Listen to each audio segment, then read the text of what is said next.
यार इधर आ बबलू, कैप पहनी हुई है, ये जरा मिटा दो। यार बैंड डर गया। Lecture number part B 76। यार बटन बंद कर ले यार पहले। फॉलोइंग इज द, कोई मसला नहीं यार। Following information have been extracted from the financial statements of Bablu limited for the year ended 31 December 2019। यार ये साथ वाले की किताब में पेज नंबर 778 है, पुरानी किताबों में नहीं है। ये मिन्नत की जा रही है नई किताबें ले लें। आवाज़ आ रही है हाइब्रिड वालों को जी। For the year ended 31 December 2019, ये 2019 की फाइनेंशियल स्टेटमेंट हमारे हाथ में है। पेज 778, पेज 778 जी। Statement of changes in equity की रिवीजन होने लगी है FR1 वाली। 2019 की फाइनेंशियल स्टेटमेंट्स हमारे हाथ में है। ये खाना हमने खा लिया, अब हम स्वीट डिश खाने लगे हैं। 2019 की फाइनेंशियल स्टेटमेंट्स हमारे हाथ में है। 18 की फाइनेंशियल स्टेटमेंट का ऑडिट होकर यूजर के घरों में जा चुकी हुई है, और 17 का भी ऑडिट होकर यूजर के घरों में जा चुकी हुई है।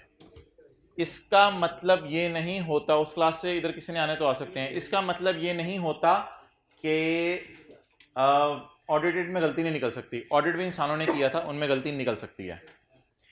अच्छा, स्टेटमेंट ऑफ चेंज इक्विटी में वो कहे ना कहे कंपैरेटिव डेटा कर दिया हो तो बनानी होती है। 31/12/19 की स्टेटमेंट ऑफ चेंज इक्विटी बनानी है, इंक्लूडिंग कंपैरेटिव डेटा। चलिए जी शुरू करें। कंपनी का नाम Fakhar limited. Statement of changes in equity for year ended 31/12/19।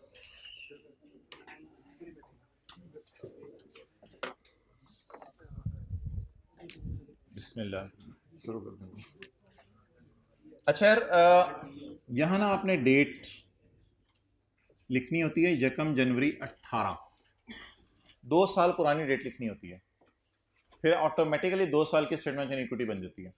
तो ये आपने 2 साल पुरानी डेट लिखनी है, तो लिखें जी बैलेंसेस एज ऑन 1 जनवरी 18। फिर इसके बाद मेरे बैलेंसेस आ जाएंगे एज ऑन 31 दिसंबर 18, और इन द एंड मेरे बैलेंसेस आ जाएंगे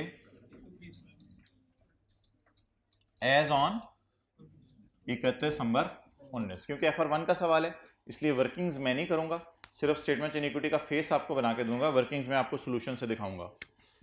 अच्छा, जगह खुली सी मैंने छोड़ ली है, इसलिए कि प्रॉफिट्स के अंदर कोई एडजस्टमेंट्स होंगी वो मैं यहाँ नोट कर लूँगा।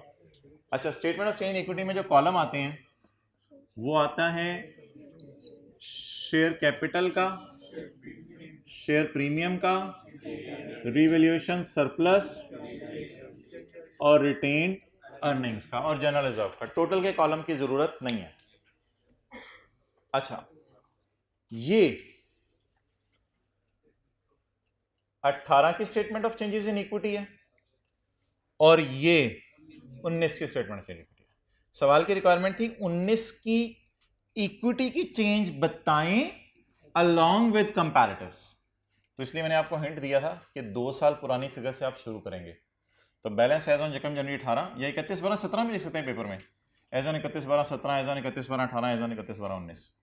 तो अच्छा, इधर 18 का इंटरिम और 17 का फाइनल डिविडेंड आएगा।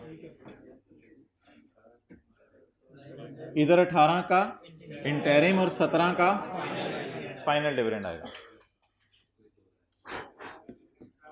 इधर 18 का फाइनल और 19 का इंटरिम।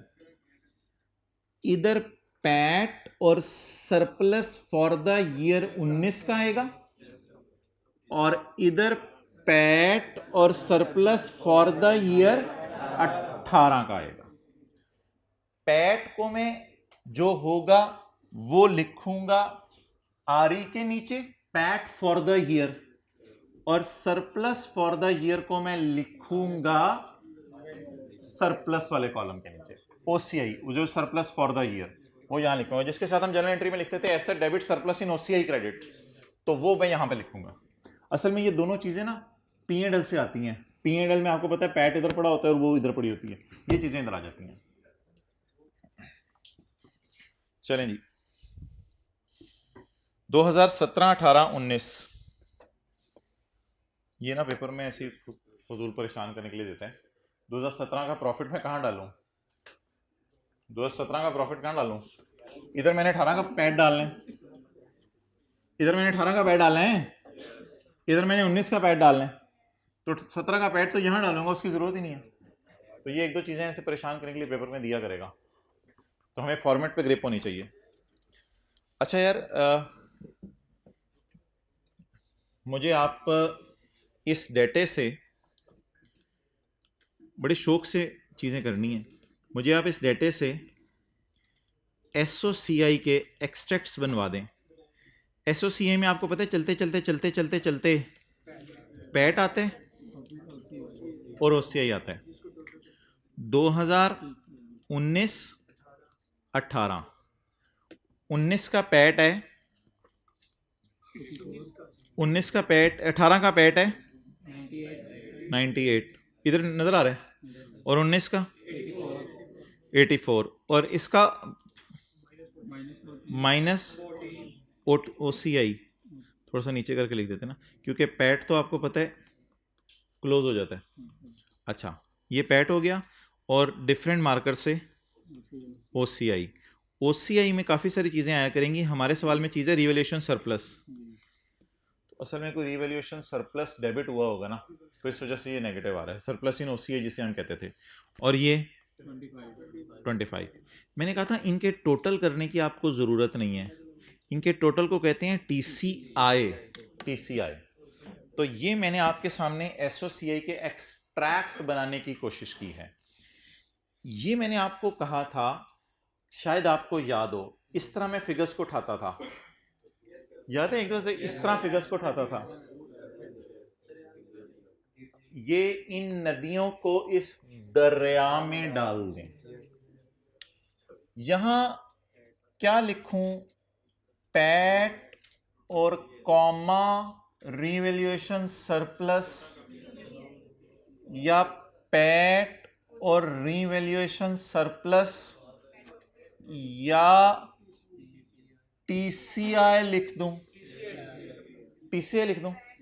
टीसीआई 18 का, हाँ बैकएंड पे आप सोच लें पैट और सरप्लस फॉर द ईयर, वो आपको सोचने की इजाजत है, पैट और सरप्लस फॉर द ईयर।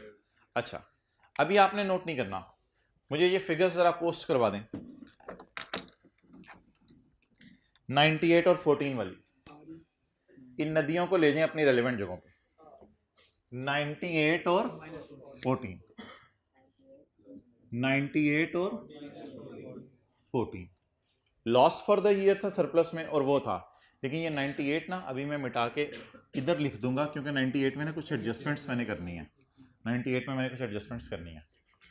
अब इन दोनों को उठाएं, 84 और 25, 84 इस वाली में था, 84 और 25 सही हो गया, पहली रोज वाले को सही नजर आ रहा है।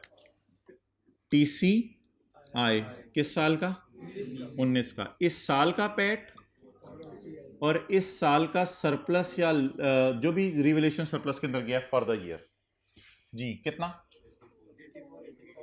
84 और 25। इसके कोई बैलेंसेस भी होंगे, शायद सवाल दे दे, अल्लाह करे दे दे वैसे बैलेंसेस। 84 और 25। लेकिन ये करने के बाद आप जरा अंदर तशरीफ लाएं। आपको किसने कहा था बाहर जाने को? इसको भी ले आऊं? नहीं, इसको ना ले आए, इसकी सेटिंग नहीं करनी हमने। आप भी अंदर तशरीफ लाएं। 84 clear?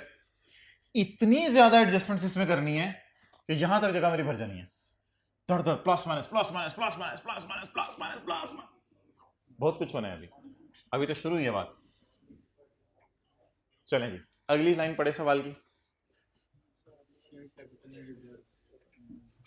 Revaluation surplus arising during the year, for the year था ना, इसलिए मैंने पैट के साथ फॉर द ईयर टाइप चीजें ले गया। Transfer to retained earning is made upon disposal of asset. जब एसेट बिकेगा तब रिटेन अर्निंग में ट्रांसफर होगा। इसका मतलब है वो जो साथ साथ डेप्रिसिएशन की वजह से ट्रांसफर होते हैं सरप्लस रिटेन अर्निंग में, वो ट्रांसफर नहीं होगा। तो वो जो ट्रांसफर की एंट्री हमने करनी होती है surplus debit retained earning credit. अगर कोई एसेट बिका तो फिर मैं कर दूंगा, और अगर कोई एसेट ना बिका तो वो ट्रांसफर वाली एंट्री मुझे करने की जरूरत नहीं है।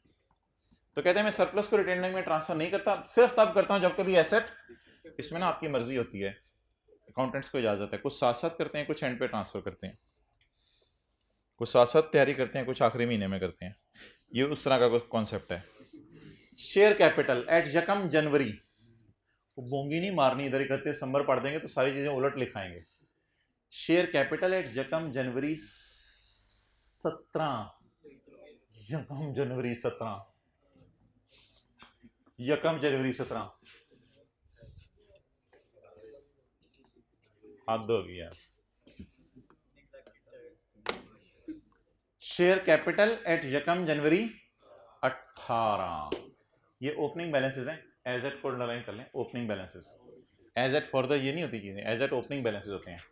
300, 102 और 348।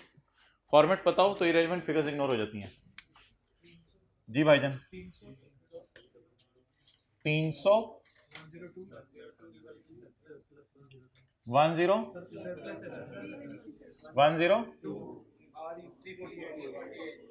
348। अच्छा इधर ऊपर मुझे 2 लाइनें चाहिए होंगी, मैंने छोड़ी थी क्योंकि पिछले साल की कोई गलती हो सकती है। अगर आपने नहीं छोड़ी हुई तो इधर नीचे 2 लाइनें फिट कर लीजिएगा, क्योंकि डिविडेंड मेरे ख्याल से 1-2 ही आने हैं। ओके, यहाँ तक आप नोट कर लें, ऊपर लाइनें छोड़ दें, ज़्यादा बेहतर है। यहाँ तक नोट कर लें।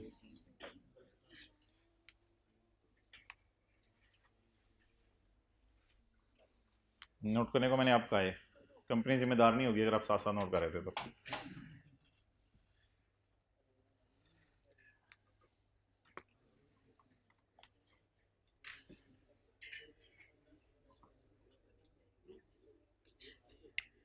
अच्छा, वो एडजस्टमेंट्स ऑब्वियसली यार इधर होनी है, मैं इसको ऊपर शिफ्ट करूंगा थोड़ा सा, फिर नीचे एडजस्टमेंट्स करूंगा, इसको यहाँ पे शिफ्ट करूंगा। बोले बोले बोले, बैलेंस एज ऑन यकम जनवरी 18, तो इसको मैं थोड़ा सा ऊपर शिफ्ट करूंगा, फिर नीचे 2 एडजस्टमेंट्स इसके कर दूंगा, 300, 102, 348। और समझिए मैं क्या कह रहा हूँ, मैं इस बैलेंस को शायद दोबारा निकालूँ, बैलेंस एज ऑन यकम जनवरी 18, रिवाइज नहीं, रीस्टेटेड, रीस्टेटेड, और दरमियान में कोई गलतियां सही होंगी। और ये जो आपने 300 लिखा है, ये इस पहले वाले के सामने लिखा है।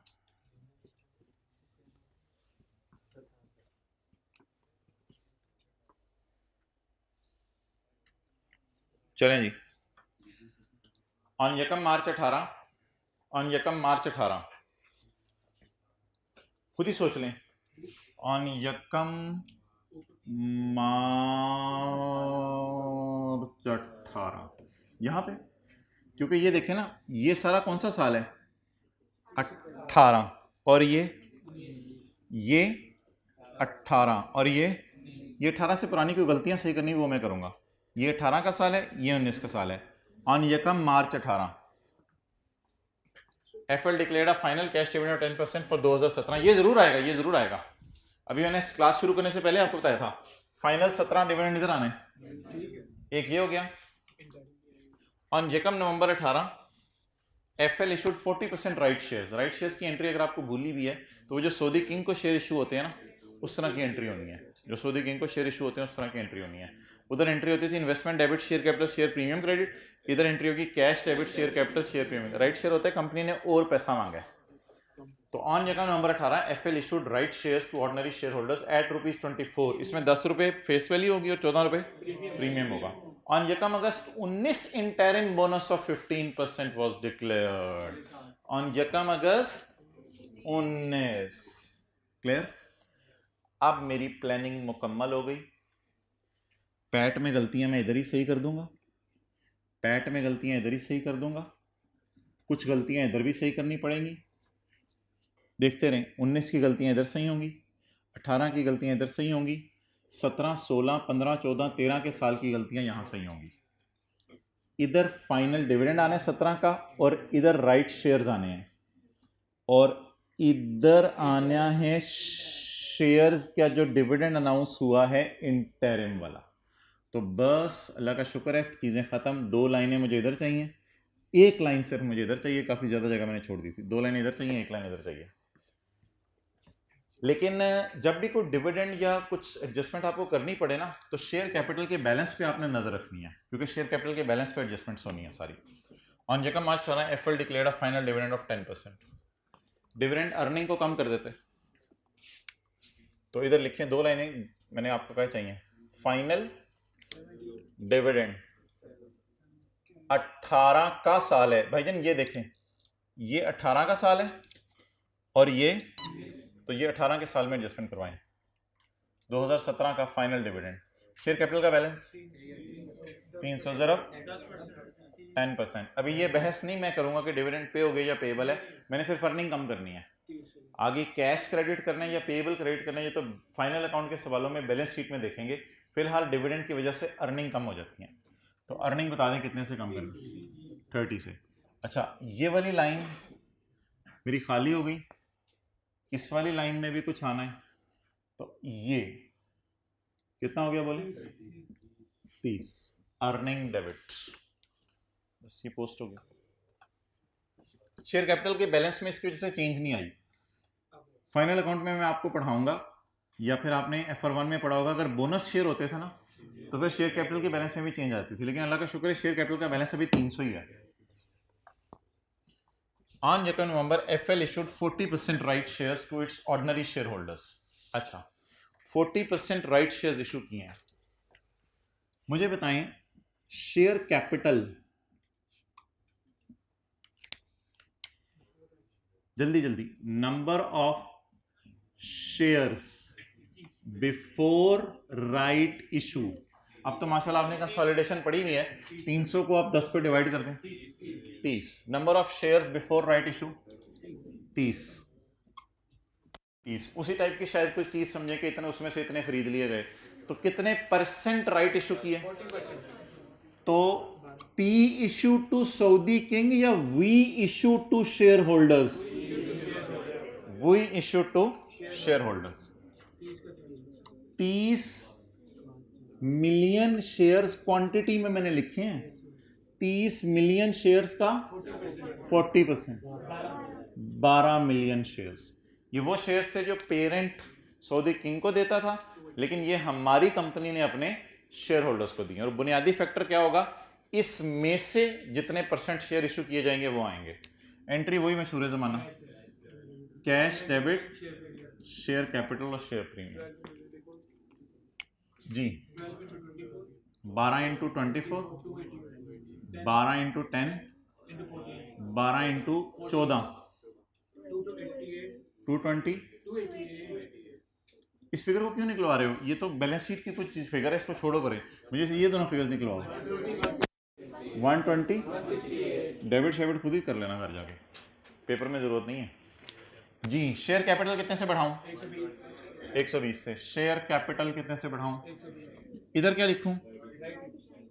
राइट इशू, नए शेयर इशू कर दिए हैं जी।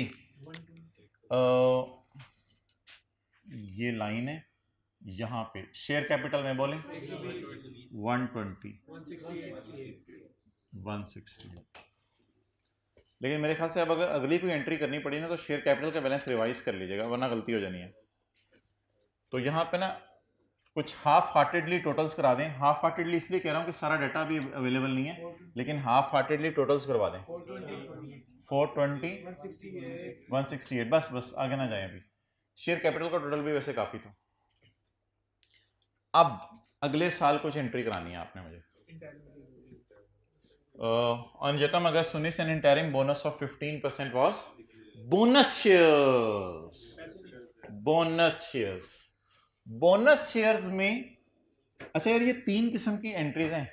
एक है कैश डिविडेंड, वो सिर्फ अर्निंग को काम करते हैं, FR1 में याद होगा। एक है नए शेयर इश्यू करना, इट इज नॉट डिविडेंड, इसमें हमारा सरमाया बढ़ जाएगा और बिजनेस ग्रो करेगा। और एक है बोनस शेयर बांटना। बोनस शेयर ये होता है अर्निंग कम करके, पैसे नहीं देते आप लोगों को, अर्निंग कम करके शेयर इश्यू कर देते हैं। तो अगला कौन सा है जी? बोनस। ये 19 के इंटरिम है या 18 के फाइनल है? 19 के इंटरिम है। ठीक जगह पर। बोनस डिविडेंड 19 का। अच्छा जी, तो बोनस शेयर की एंट्री थी, शायद थोड़ी रिकॉर्डिंग का पोर्शन मिस हुआ है, तो ऑनलाइन वाले हजरात ये 63 मैंने लिखा है बोनस शेयर की एंट्री। बोनस शेयर की एंट्री क्या बनेगी? बोनस शेयर की एंट्री मोहतरम ये बनेगी, अर्निंग कम हो जाएंगी और आपका कैश कम होगा या कैपिटल बढ़ेगा? ये FR1 में पढ़ी हुई होगी आपने। तो अर्निंग कम हो जाएगी और कैपिटल बढ़ेगा। कितने से? 63 से। ओके, अब मोहतरम जो हमारी मेन एडजस्टमेंट है वो आने लगी है, उसके लिए आप अटेंटिव हो जाएं। पहले मैं लीज वाली पढ़ने लगा हूँ क्योंकि ये ऊपर वाली शायद आपने FR1 में पहले पढ़ी हो। सिर्फ आपने व्हाइट बोर्ड की तरफ देखते रहना है, इंशाल्लाह 3 से 4 मिनट में ये एडजस्टमेंट खत्म हो जानी है। हमारा ईयर एंड है 31/12/19। ये हमें पता चला है कि सालाना पेमेंट्स जो मशीन के लिए हो रही थी लीज पे ली गई, have been recorded as rent expense. ओए, सालाना पेमेंट्स कहां मैं डाल रहा हूं? रेंट एक्सपेंस में। ये लीज शुरू हुई थी भाईजान हमारे साल के पहले दिन नहीं, पिछले साल के पहले दिन। FL entered into lease agreement for a non cancellable period of 7 years on जकम जनवरी 18 और किस्तें 25 मिलियन की हैं to be paid annually on 31 December in arrear, और इंटरेस्ट रेट कितने परसेंट है? 12%। So very very simple. 25 का रेंटल है, उसको 7 सालों पे 12% पे डिस्काउंट करेंगे तो 114.1 आ जाएगा। एंट्रीज में आपको रिवाइज कराता हूँ। जकम जनवरी 18 को 114.1 से शुरू करेंगे, 2 रेंटल डालेंगे, ये सारी कैलकुलेशन हो जाएगी। 114.1 ROU debit, lease liability credit, cash credit, lease liability debit, interest expense debit. अगले साल cash credit, lease liability debit, interest expense, depreciation इसको 7 से डिवाइड करके निकलेगी। 114 डिवाइड बाय 7, 114.1 होना चाहिए था वैसे। चलें, डिप्रिसिएशन 114.1 डिवाइड बाय 7, 16/3, 16/3। ये ओरिजिनल एंट्रीज हैं।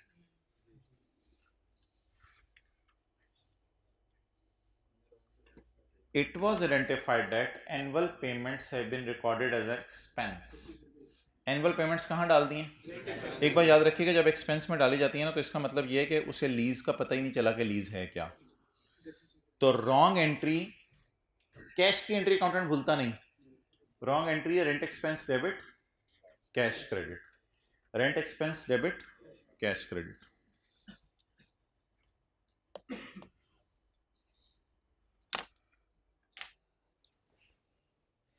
ओरिजिनल खर्चों को रिकॉर्ड करें, और फाइनल बात हो रही है, ओरिजिनल खर्चों को रिकॉर्ड करें और गलत खर्चे को उल्टाएं। खर्चे रिकॉर्ड करने से प्रॉफिट कम होगा। खर्चे रिकॉर्ड करने से ये प्रॉफिट है, ये प्रॉफिट है, ये प्रॉफिट है। कितना? 13.6, 16.30। खर्चे रिकॉर्ड करें। बचपन में टीचर कहते थे ओरिजिनल एंट्री कर दो, रॉन्ग को उल्टा दो। ओरिजिनल एंट्री कर दी, खर्चे बुक कर चुके हैं, 25 के नहीं होने चाहिए थे। ये रॉन्ग एंट्री अकाउंटेंट कर चुके हैं, हमारे प्रॉफिट में ये वाली एंट्री गई भी है। खर्चे उल्टाने से प्रॉफिट, खर्चे कम करने से प्रॉफिट बढ़ेगा, प्लस। सुभान अल्लाह, समझ आ गई बात? तो अच्छा घर में कैसे सोचने, घर में किसी और तरह सोच रहे हैं। अच्छा इंटरेस्ट और डेप्रिसिएशन माइनस कर दें और रेंटल ऐड बैक कर दें, इंटरेस्ट और डेप्रिसिएशन माइनस कर दें, रेंटल ऐड बैक कर दें। ये कौन सा साल हो गया, 18 का। मैं एक ही दफा नोट करने दूंगा। अब कौन सा साल। अच्छा यार ये सारी एंट्रीज करके सोचेंगे या जुबानी सोच लेंगे इंटरेस्ट और डेप्रिसिएशन कितने हैं, और जुबानी सोचेंगे, ये एंट्रीज करने कहाँ बैठ जाएंगे। बस सोचेंगे इंटरेस्ट और डेप्रिसिएशन जाना था, खर्चों में ले क्या गया, रेंटल, तो रेंटल को निकाल के वो ये दोनों चीजें डाल दें। खर्चे रिकॉर्ड करने से प्रॉफिट कम हो जाएगा। हम प्रॉफिट को सही करने लगे ना, लेकिन 19 का सारी फिक्र नहीं उधर ठोकनी। खर्चे रिकॉर्ड करने से प्रॉफिट और खर्चा कम करने से प्रॉफिट बढ़ जाएगा। आप ये प्लस माइनस करते आ रहे होंगे, नंबर मिलते जा रहे जी। 12.3 माइनस 3 प्लस 25। लॉ की जिनकी क्लास है वो चले जाएं, फिर मैं अगली एडजस्टमेंट करा देता हूँ, वो यूट्यूब पे ले लीजिएगा। नहीं करा करूँ दें कोई नहीं, क्योंकि 1:20 तक आते हैं सर।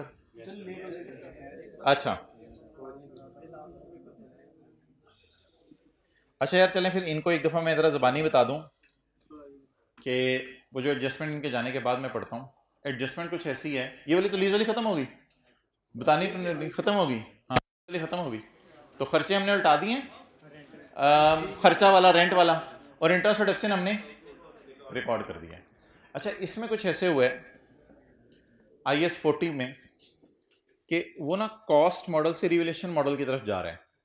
जाना चाहिए नहीं जाना चाहिए ये बहस मैं आपसे कल करूंगा, क्योंकि ये IAS 8 की प्योर बहस है। फिलहाल उसके असरात में शेयर करना चाह रहा हूँ। ये कॉस्ट मॉडल से जाना चाह रहा है फेयर वैल्यू मॉडल की तरफ। तो कॉस्ट मॉडल में आपको पता है डेप्रिसिएशन आती है, फेयर वैल्यू नहीं आती, और फेयर वैल्यू मॉडल के अंदर जो है वो डेप्रिसिएशन नहीं आती और फेयर वैल्यू आती है। ऐसे ही IAS 40 में कॉस्ट मॉडल में डेप्रिसिएशन आती है, फेयर वैल्यू नहीं आती, और फेयर वैल्यू मॉडल में डेप्रिसिएशन नहीं आती। अब जब कॉस्ट से फेयर वैल्यू मॉडल की तरफ जाएंगे तो हमें डेप्रिसिएशन उल्टानी पड़ेगी और फेयर वैल्यू और गेन लॉस रिकॉर्ड करना पड़ेगा। चले जाएं आप हजरात, बाकी फिगर्स में देख लेता हूं, जिनकी लॉ की क्लास है वो चले जाएं, और ये प्लीज यूट्यूब पे अटेंड कर लीजिएगा। कुछ लगे हाथों, एक दो और भी निकल रहे हैं, जरा बंदे आइडेंटिफाई कर लें, लॉ की क्लास वाली लेके जाइएगा। Following matters need to be incorporated in the draft financial statements of FL to provide more relevant and reliable information about investment property. ये फैसला हुआ है कि हम चेंज कर लेंगे measurement basis from cost to fair value. अब old policy बता दें, cost, old policy cost model, new policy, तो ओल्ड से न्यू की तरफ जाना है, ओल्ड से न्यू की तरफ जाना है। To provide relevant and more reliable information, cost से रिवैल्यूएशन मॉडल की तरफ जाना है। The only investment property is a building which is purchased on January 16 at a cost of 150 million. 60% of the cost represent building having estimated life of 20 साल and residual value of 10 million. The depreciation is included in above financial statements क्योंकि cost model use हो रहा है. The fair value has increased by 6% in each year. जी अब मैं पढ़ा हूं.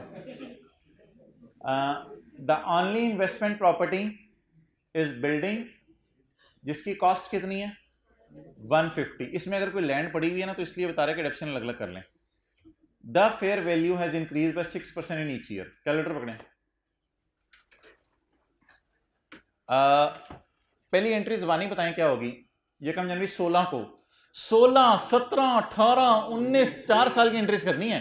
पहली एंट्री जबानी. Investment property debit cash credit कितने से 150 से। इसमें कितनी इंक्रीज डालनी है हर साल 6%। कैलकुलेटर पकड़ें 150 पे लगाएं 6%, 150 पे 6%, 150 नहीं आप 6% लगा रहे हैं या 106, ये मुझे बता दें। 106 लगा रहे हैं, तो अगर 106 लगा रहे हैं तो फिर 150 उसमें से माइनस करके मुझे जवाब बता दें। मैं तो गेन पूछना चाह रहा हूं आपसे। और अगर आप डायरेक्ट 6% लगा रहे हैं तो वो भी आपकी मर्जी है। 6% डायरेक्ट लगा के जरा बताएं। 9। ये पहले साल हमारी एंट्री बन जाएगी investment property debit cash credit 150 से और investment property debit cash fair value gain credit 9 से। मैंने वर्सेस वाली कैलकुलेशन की है जिस तरह आप करना चाह रहे हैं। टी अकाउंट भी खोल सकते हैं इन्वेस्टमेंट प्रॉपर्टी का, जैसे मैंने क्लास में कहा था, लेकिन बहुत टाइम लग जाएगा उस पर। अच्छा आप बता दें अगले साल 150 पे 6% लगाएंगे या 159 पे 6%? 159 पे 6% लगाएं, 159 पे 6%।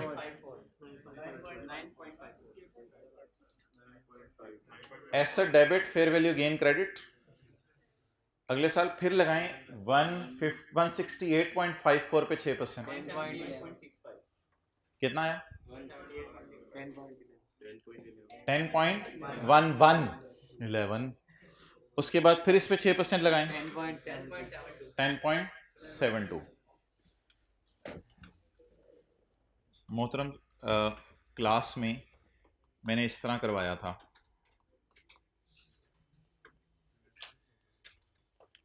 क्लास में मैंने इस तरह करवाया था, अगर किसी को शौक है 159 और 9 रुपए की क्या आ गई थी खुशी। क्लास में मैंने इस तरह बनवाया था बीडी और सीडी 159 इंटू 168.54 और गेन कितना? ये 2 साल का मैंने कर दिया, तीसरे चौथे साल का इस तरह खुद आप कर लीजिएगा। अब आपकी मर्जी है टी अकाउंट बनाना है, जो मर्जी करना है। बस 6% की खुशी रिकॉर्ड करनी है हर साल। 100-150 भी निकाली जानी है या हर नई फिगर पे? हर नई फिगर पे निकालनी है। लेकिन एक बार याद रखिएगा ये गेन्स इसने रिकॉर्ड नहीं किए हुए, क्योंकि ये कौन सा मॉडल फॉलो कर रहा है? अब कॉस्ट मॉडल की एंट्रीज के लिए, जो कि ओल्ड पॉलिसी है, आपने मुझे हेल्प करनी है। कॉस्ट मॉडल के लिए मैं सारा नहीं काट रहा, मैं ये वाली लाइन काट रहा हूं। कॉस्ट मॉडल के लिए ये वाली लाइन मैंने काट दी। जगम जनवरी को 150 का खरीदा है, 60% इसमें क्या है? बिल्डिंग। तो डेप्रिशिएट किसको करेंगे? 90 को। और अल्लाह का शुक्र है रीवैल्यू तो करना नहीं हमने, डेप्रिशिएट करेंगे 90 को। लेकिन वो कहते हैं इसकी लाइफ 20 साल है और रेजिडुअल वैल्यू इसकी 10 है, तो 90 को डेप्रिशिएट करेंगे या 90 माइनस 10 को? 90 minus. What is the cost of land? नहीं 60% नहीं, 60 million. What is the cost of land? 60 million. What is the cost of building? Will I depreciate building या बिल्डिंग की डेप्रिशिएबल अमाउंट को डेप्रिशिएट करूंगा? क्या मैं 90 को डेप्रिशिएट करूंगा या 90 माइनस 10 डिवाइड बाई 20 हर साल? स्ट्रेट लाइन मेथड होगा। क्या जवाब आ गया 90 माइनस 10? अच्छा 16 में क्या एंट्री होगी कॉस्ट मॉडल पे? IP debit cash depreciation debit. 17 में, 18 में डेप्रिसिएशन बराबर क्यों हो रही है और फेयर वैल्यू चेंज? डेप्रिसिएशन तो कॉस्ट पे होती है ना, वो तो बराबर ही है। और अगले साल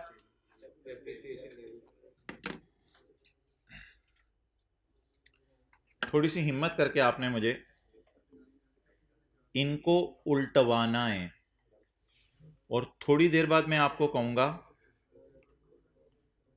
कि इनको रिकॉर्ड करवाना है। 19 की डेप, मैं ओल्ड पॉलिसी से न्यू की तरफ जाना चाह रहा हूं।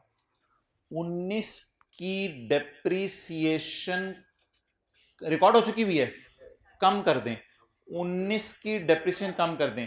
खर्चे कम करने से प्रॉफिट बढ़ जाएगा +4।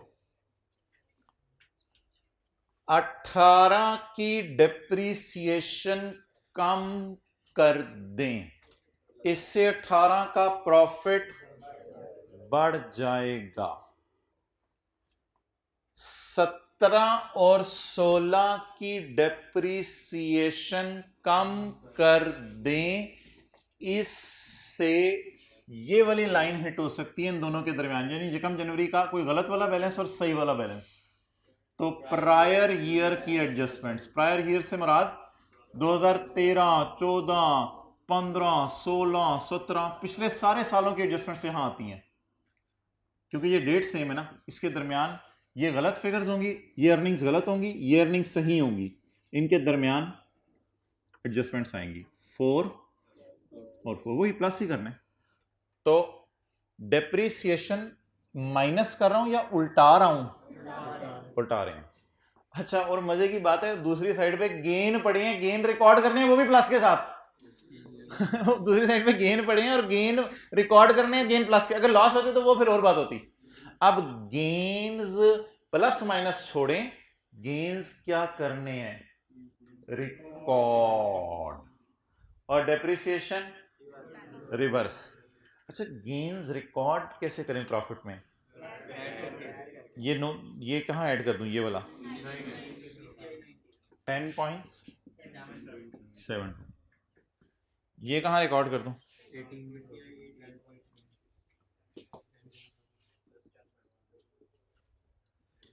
ये तो हमारे हाथों में अब इसके प्रॉफिट्स नहीं है, वो तो बड़ी पुरानी बातें हो गई हैं, तो वो ओपनिंग फिगर में एडजस्ट कर दें। अच्छा, वैसे बताएं 18 की क्लोजिंग आ रही में 17 की एडजस्टमेंट्स पड़ी होंगी? हाँ। 18 की क्लोजिंग आ रही में 16 की एडजस्टमेंट्स पड़ी होंगी? हाँ। क्लोजिंग आ रही तो ऐसा टाइप चीज होती है, इसमें तो पिछले सारे सालों की गलतियां पड़ी होती हैं। कंसोलिडेशन में भी यही नहीं कर रहे, सीआरई एसआरई में 3-3, 4-4 सालों की डेप्रिसिएशन डाल रहे हैं।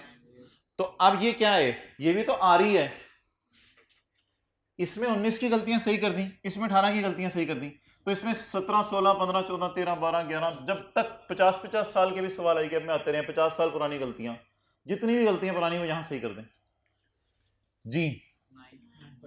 9 और 9.54 डेप्रिसिएशन उल्टा दी, उल्टाने से खर्चे प्रॉफिट बढ़ जाते हैं। गेन डाल दिया, गेन डालने से प्रॉफिट्स बढ़ जाते हैं। जाने जाएं, टोटल्स कराने टोटल्स करा दें, करा दें टोटल, ना जाएं टोटल्स करा दें। यार ये प्रायर ईयर की गलतियां कहाँ सही करूं? शेयर कैपिटल में, शेयर प्रीमियम, सरप्लस में या अर्निंग में? इसका टोटल भाईजान, इसमें सवाल में टैक्स रेट दिया हुआ है? सवाल में टैक्स रेट दिया हुआ है? नहीं दिया हुआ टैक्स रेट? चलिए मैं कल इंशाल्लाह कोशिश करूंगा, इस सवाल में आपको कहूंगा अगर टैक्स रेट दिया होता तो कैसे करते हैं। उसमें फिर एक और एडजस्टमेंट होनी है हर साल, वो टैक्स की भी होनी है, तो टैक्स भी दो देख लेंगे। फिलहाल टैक्स रेट नहीं दिया हुआ सवाल में, और FR1 में दिया नहीं होता था, और FR2 में दिया होगा। ये सवाल FR2 में आएगा, उसमें दिया होगा टैक्स रेट, फिर टैक्स की एडजस्टमेंट भी करनी है। अच्छा चलें, ये एडजस्टमेंट्स करा दें यार, प्लस या negative? Plus plus plus plus 26.54, ये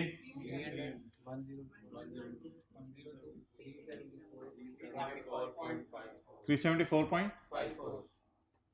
अच्छा यार, ये गलत बैलेंस था, इसके साथ मैंने रीस्टेटेड लिखा है क्योंकि ये सही बैलेंस है, ठीक है। अच्छा, इसके बाद अल्लाह का शुक्र है ये सब पोस्ट हो गया। पैट, पैट डालें अर्निंग में 107.12, 102 माइनस 14, 451.66। पैट 90, इसका सरप्लस किधर है? ये है 95.09।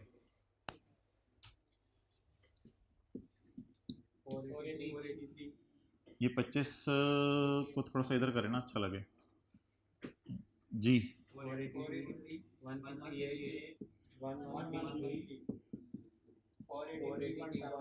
483.75, 75। ना ना ना ना ना ना ना ना, टोटल गलत है तो मुझे नहीं पता, छोड़े परे, टोटल गलत है, बाद में सही करा दीजिएगा। अभी नहीं तस्वीर खींचनी भाईजान, अभी आपके मार्क्स कटेंगे। अभी आपने बताना है कौन कौन सी फिगर्स को आपने सही करके यूजर को भेजा है। तो मैंने अभी आपसे थोड़ा सा टाइम मांगा है, 1 से आधा मिनट, जरा अटेंटिव रहिएगा। 19 की फाइनेंशियल स्टेटमेंट यूजर के घर पहली दफा जा रही हैं, इसलिए यूजर को इनकी आरी नहीं पता थी, तो आप कुछ दोबारा नहीं इसकी आरी बता रहे यूजर को, इसलिए इस लाइन के आगे आपने पेपर में कुछ नहीं लिखा करना। 19 के पैट भी यूजर को पहली दफा बता रहे हैं, या नाम नोट करना यार।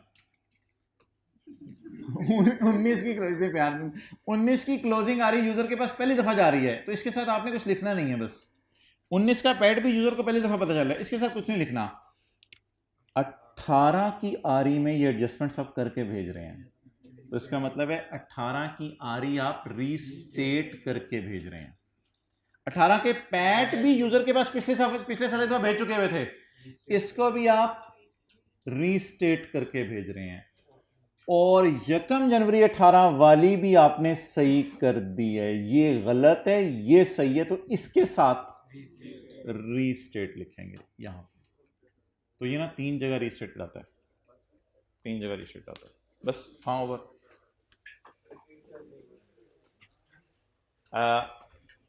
31/12/19 वाले के साथ रीस्टेटेड नहीं आएगा, और 19 के पैट के साथ रीस्टेटेड नहीं आएगा।